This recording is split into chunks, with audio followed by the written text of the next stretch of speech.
Et je vous ai entendu, Madame l'ambassadrice, mais quel culot de venir ici et de défendre ce que votre armée coloniale est en train de faire au peuple palestinien et au peuple libanais. Quel culot de venir justifier vos crimes de guerre et vos crimes contre l'humanité. Où est passée votre humanité, Madame l'ambassadrice, pour venir ici justifier ces atrocités? Parce que vous avez montré des vidéos, vous avez vu ça?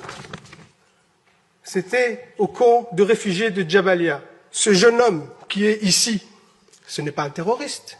Il est brûlé vif ici.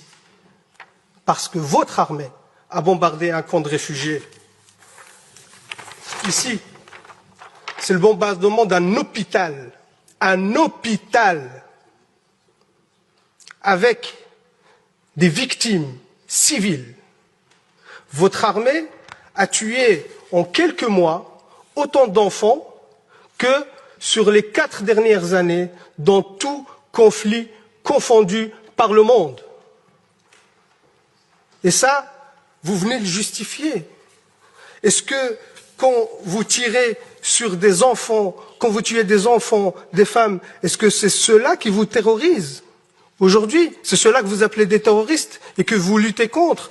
Quand vous bombardez le peuple libanais par du phosphore qui est interdit par le droit international, c'est pour lutter contre le terrorisme. Quand vos soldats, qu'on considère que vous dites que c'est l'armée la plus morale du monde, quand vos soldats exhibent les vêtements des femmes assassinées et qui font des vidéos de divertissement sur TikTok, quand ces mêmes soldats posent avec leur butin de guerre fièrement et qu'ils sont fiers de tuer des enfants et des femmes, et c'est eux qui le disent, hein, dans des vidéos TikTok, dans des comptes Twitter, ça c'est votre armée la plus morale. Et oui, monsieur de Macht, moi je ne me rabaisserai pas à vos insultes sur l'éducation, ainsi de suite, je vous laisse ces bassesses pour vous, mais par contre, oui, moi je prends parti dans ce conflit, je prends parti pour les opprimés. Je prends parti pour le peuple palestinien. Et ça vous a tellement agacé que je brandis le drapeau palestinien dans cette commission. Je vais le refaire, monsieur de Macht. Ce peuple a le droit d'exister, a le droit à sa liberté. Ce peuple a le droit à son indépendance. Ce peuple a le droit à la dignité. Et vous les combattez. Vous faites un nettoyage ethnique. Vous faites un génocide contre le peuple palestinien sous prétexte de lutte contre le terrorisme, alors que c'est vous, l'armée la plus terroriste dans la région. C'est vous les vrais terroristes. C'est vous qui colonisez la Palestine depuis 76 ans. 76 ans. Il n'y avait pas de 7 octobre depuis 76 ans.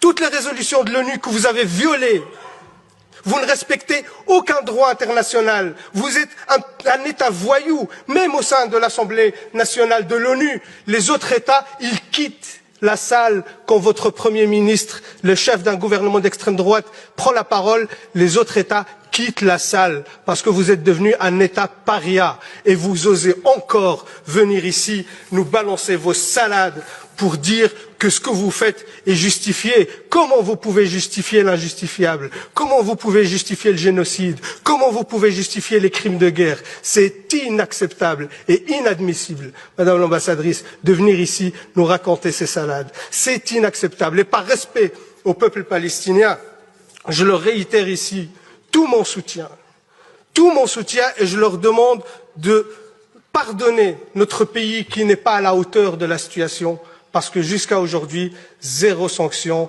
ont été prises contre votre État. Et vous savez, vous avez justifié vos réactions parce qu'on vous a lancé des roquettes. Une autre étude sur les attaques en jaune, les attaques libanaises, en mauve, les attaques israéliennes. Qui est le terroriste de la région? Vous êtes l'État terroriste et vous avez des comptes à rendre. Et c'est une honte aujourd'hui que vous êtes resté encore impuni, qu'il n'y a aucune sanction contre vous.